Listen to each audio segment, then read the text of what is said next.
et ce n'est pas une formule, d'accueillir les 32 académies de province. Pour moi, ce mot de province est un beau mot. Il ne fleure pas seulement l'Ancien Régime. Il veut aussi dire que les régions nourrissent, innervent, interpellent les académies prestigieuses que sont nos académies royales. Donc, bienvenue à tous dans cette université qui, je crois, n'est pas un écrin indigne de vous. Les savoirs qui sont prodigués ici, la recherche qui s'y mène, l'enseignement qui est dispensé, doivent beaucoup, évidemment, à la recherche de pointe, et je salue ici Jean-Marie Lehn et Jules Hofmann, mais elle doit aussi beaucoup à son histoire. Tout à l'heure, vous aurez une petite visite du palais universitaire, virtuelle, mais néanmoins instructive. Vous savez que la richesse de Strasbourg, c'est au fond les centaines d'années de sédimentation culturelle qui se sont amassées et qui, au lieu de nous rendre prisonniers d'une gangue historique, nous ont plutôt donné, je crois, un métissage heureux dont nous sommes aujourd'hui les dépositaires.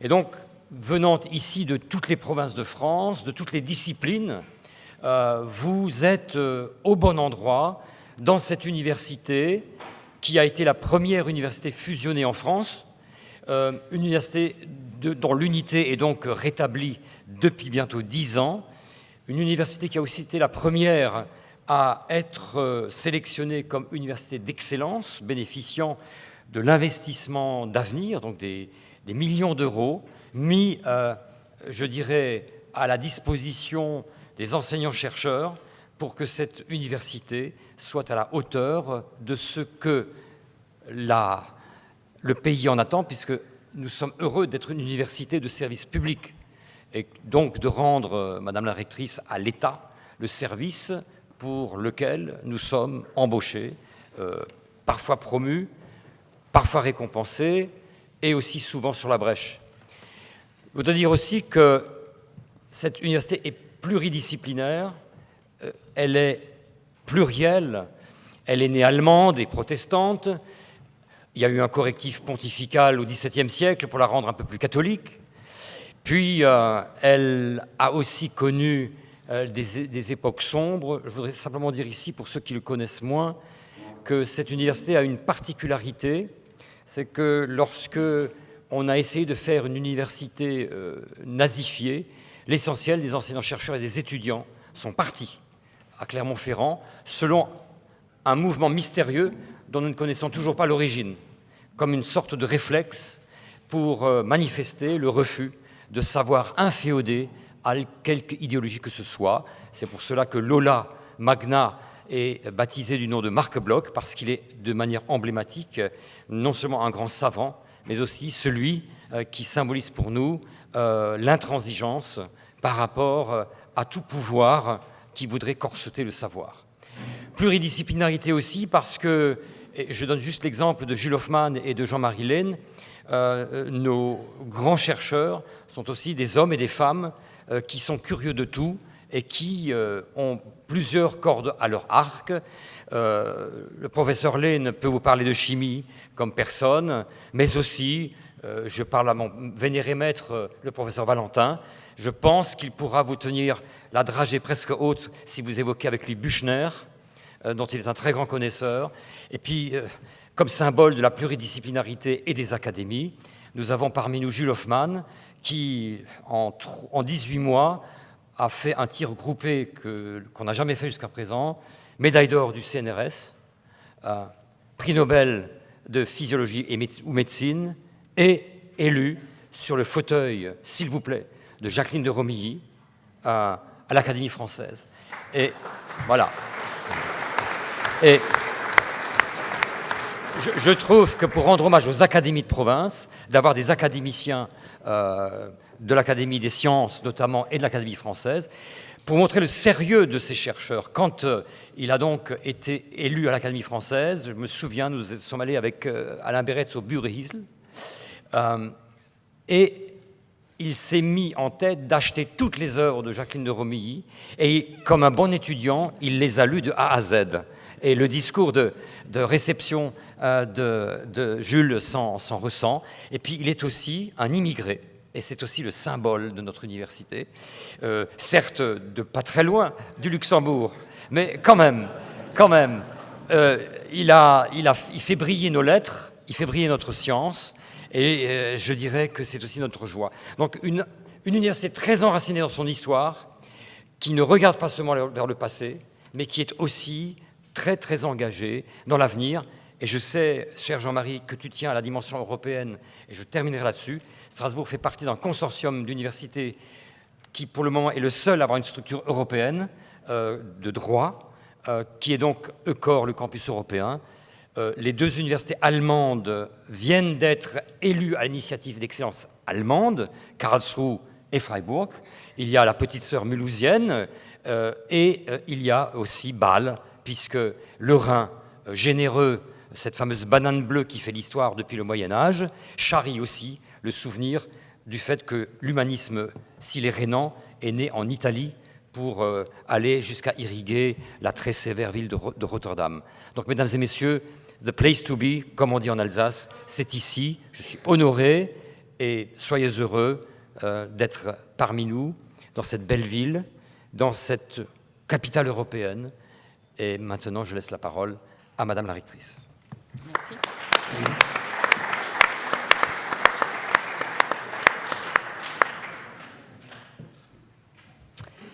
Merci, Monsieur le Président. Merci d'abord pour ces mots d'accueil en direction de vous tous.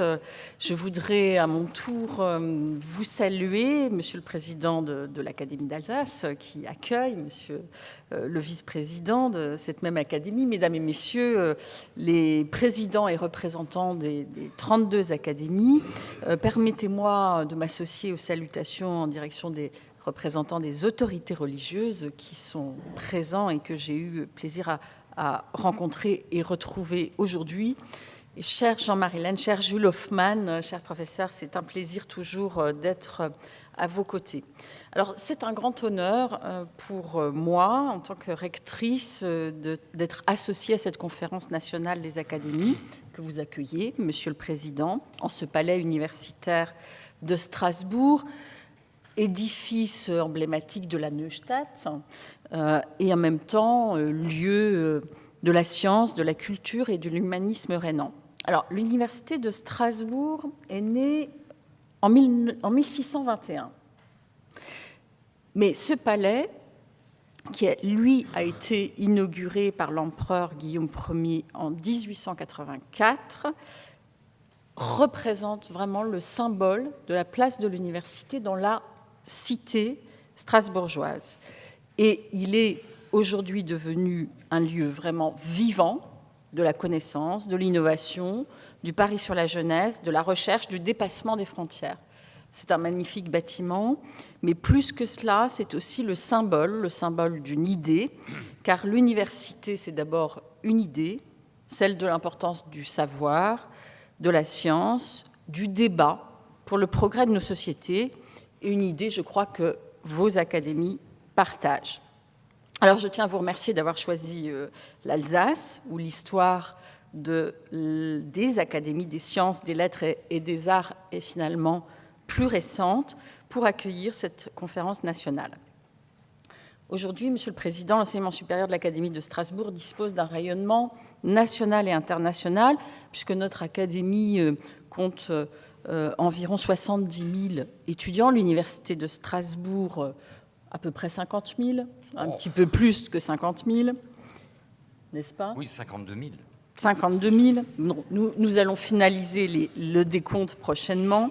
En tout cas, c'est l'une des plus grandes universités françaises, la première à avoir été fusionnée, et c'est la capitale étudiante aussi du Grand Est.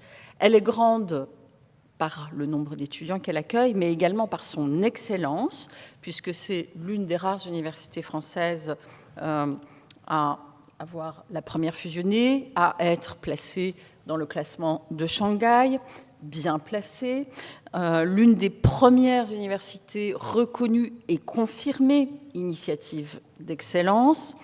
Et d'ailleurs, elle cultive ces excellences, et vous l'avez dit, cher Michel Denneken, au pluriel, et elle les conjugue pour innover, pour favoriser la rencontre des disciplines, des sciences et des lettres, mais aussi pour inclure et accueillir.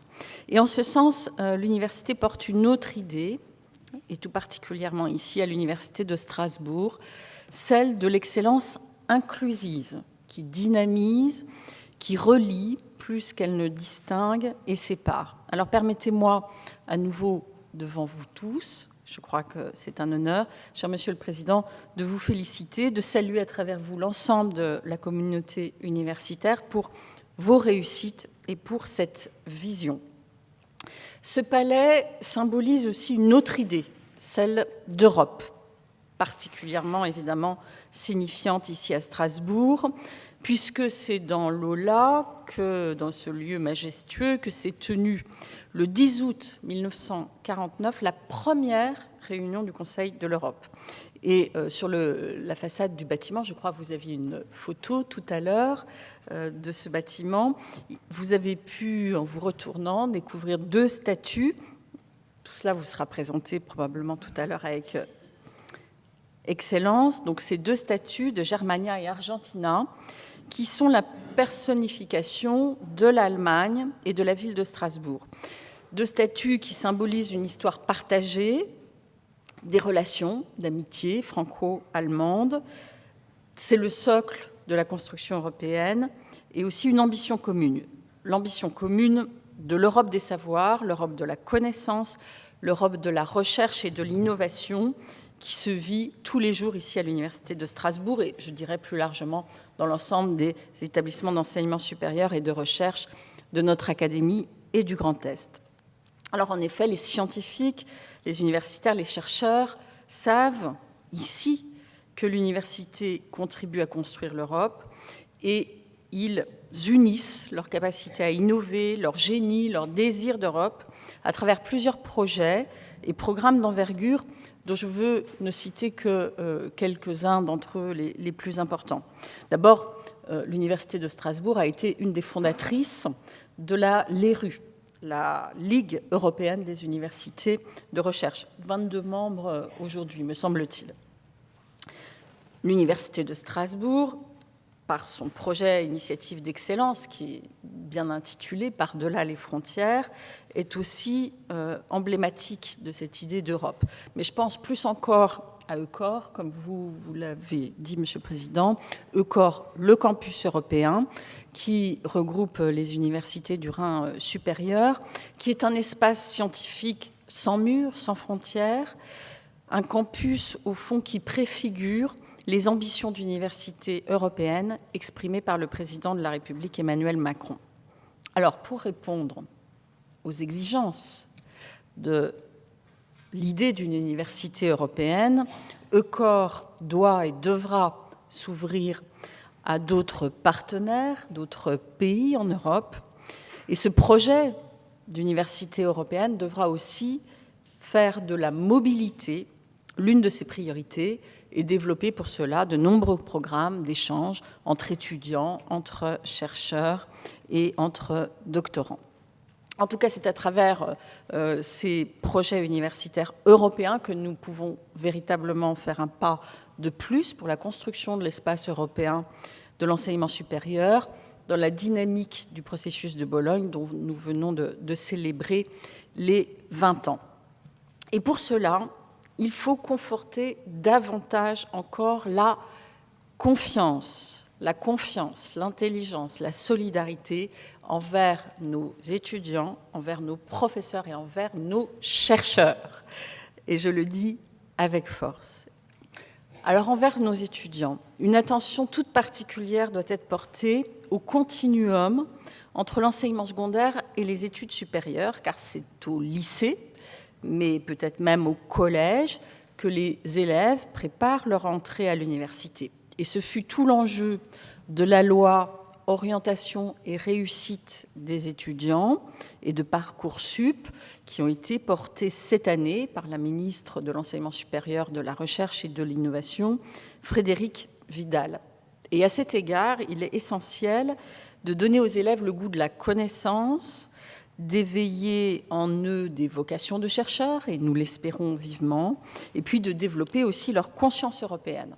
Alors l'Académie de Strasbourg, dont j'ai la responsabilité, s'y emploie en encourageant un enseignement attractif, humaniste des sciences, à travers des projets pédagogiques d'envergure. Et je ne prendrai qu'un exemple qui fait écho, je crois, à la thématique que vous avez retenue pour cette conférence nationale des académies, des étoiles et des hommes.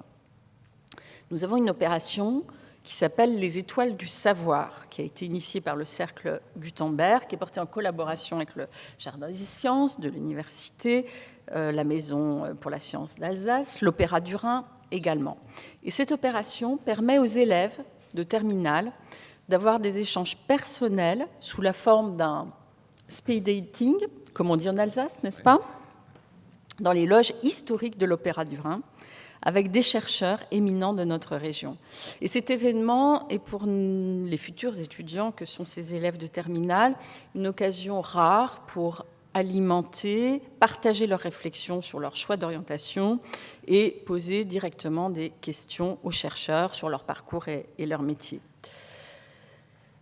Par ailleurs, l'héritage historique, culturel de l'Alsace constitue aussi le socle de la politique linguistique de l'Académie de Strasbourg. Forte, bien sûr, d'un enracinement européen, l'Académie mène une politique ambitieuse à la fois pour la langue régionale, mais aussi pour les langues vivantes étrangères, la langue du voisin en particulier. Et elle a pour objectif d'éveiller la conscience européenne chez les élèves, de mieux les préparer à la mobilité vers les différentes universités d'Europe, mais au-delà aussi. Et les classes européennes, allemand, anglais, le cursus à Bibac, connaissent déjà dans notre académie un très vif succès, et c'est un investissement de long terme que nous faisons par cette politique linguistique auprès de nos élèves. C'est un engagement résolu qui est porté en collaboration avec les collectivités territoriales et bien sûr avec nos voisins allemands.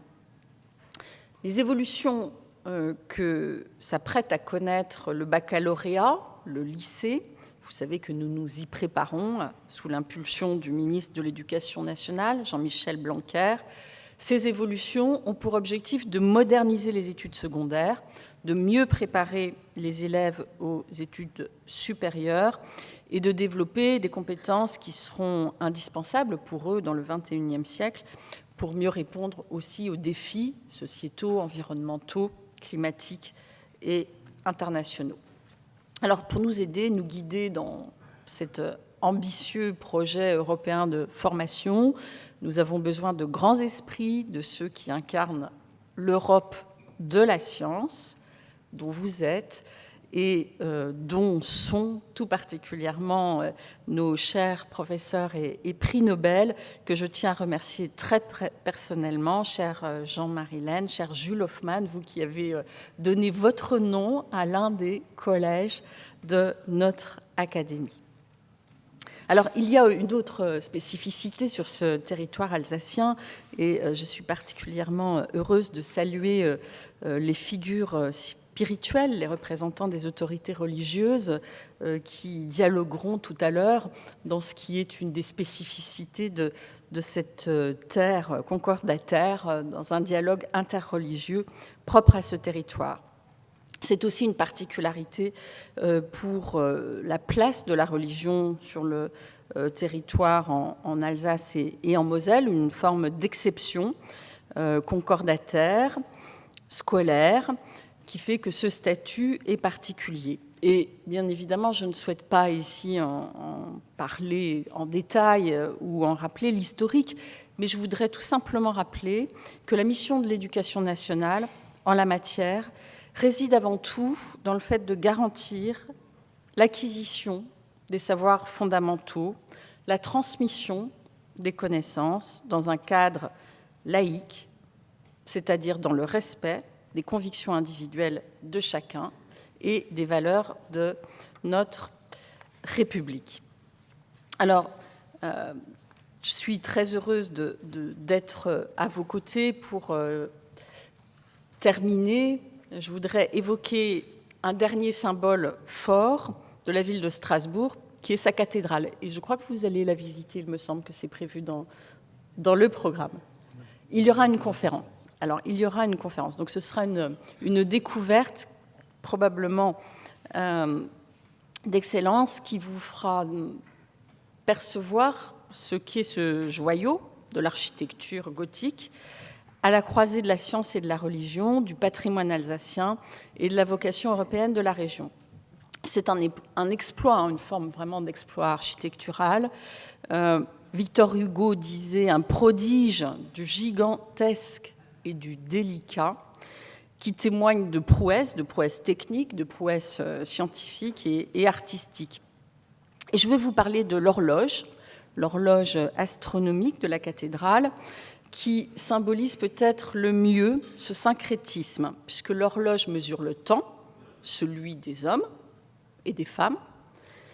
Elle indique l'heure civile, mais elle montre aussi la place des planètes dans l'univers, la position du Soleil et des étoiles, et elle comporte un compute ecclésiastique qui calcule le jour de Pâques et des autres fêtes chrétiennes. Elle unit donc les étoiles et les hommes. Alors cet édifice symbolise aussi, jusque dans la matière même dont elle est faite, le grès, l'alliance entre une culture locale et l'ouverture européenne. Elle est visible des Vosges et de la Forêt-Noire. Et dès 1949, je crois que cette cathédrale de Strasbourg est devenue le symbole de la construction européenne, puisque dans le chœur, vous pouvez apercevoir sur le fond bleu du vitrail, qui a été un don du Conseil de l'Europe, les 12 étoiles du drapeau européen. Et c'est sur cette image que je voudrais vous souhaiter un très bel après-midi, avec les mots de Guillaume Apollinaire, dont nous commémorons bientôt le centenaire de la mort. Il est temps de rallumer les étoiles. Merci.